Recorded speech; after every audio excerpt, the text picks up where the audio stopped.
அன்றைய காலகட்டத்தில் 1970 ஏழ்மை நிலையில் இருந்த இந்த தமிழகம் எம்ஜிஆரை நம்பி ஓட்டு போட்டதாங்க உண்மை. ஆனால் இன்றைக்கி நம்மெல்லாம் ஏழ்மை நிலைமையில் இல்லைங்க. உண்மையை சொல்லப்போனால் எல்லாருமே இன்றைக்கி கோடீஸ்வரங்களா அப்படின்னு நீங்கள் கேட்டிங்கன்னா 1970கள் 1960களில் இருந்து வந்த ஏழ்மை நிலைமை இன்றைக்கி 2020 இல்லவே இல்லைங்க. யாரும் நம்ம பட்னி கிடக்கலை. எனக்கு தெரிஞ்சு எங்கள் ஊரில் 3 வருஷம் பஞ்சங்க. அரிசியெல்லாம் எங்கள் ஊரில் எங்களுக்கு கிடைக்காம இருந்தது. என்னுடைய சிறு வயதெல்லாம் உண்டுங்க. இப்போல்லாம் அது கிடையாதுங்க.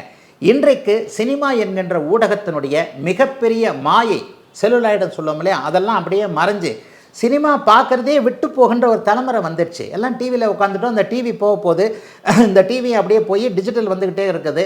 இந்த காலகட்டங்களில் ஒரு குறிப்பிட்ட வயதுடைய ஒருவர் மட்டும் ஒருவரை ஆதரித்து அவர் அரசியலில் ஜொலிப்பார் அப்படிங்கிறது கொஞ்சம் சந்தேகத்திற்குரியது. அதுதான் இப்போதைக்கு இதுவும் கேள்வி கேட்குது. இப்படிப்பட்ட சூழ்நிலையில் அரசியலுக்கு வர விரும்புகின்ற ஒருவர் என்ன இருக்கணும்னா, தன்னுடைய ஆளுமை திறமையை, தன்னுடைய தகுதியை நிரூபிக்கக்கூடிய வாய்ப்புகளை சரிவர அப்படியே உபயோகப்படுத்திக்கணும் அப்படிங்கிறது தான் உண்மை.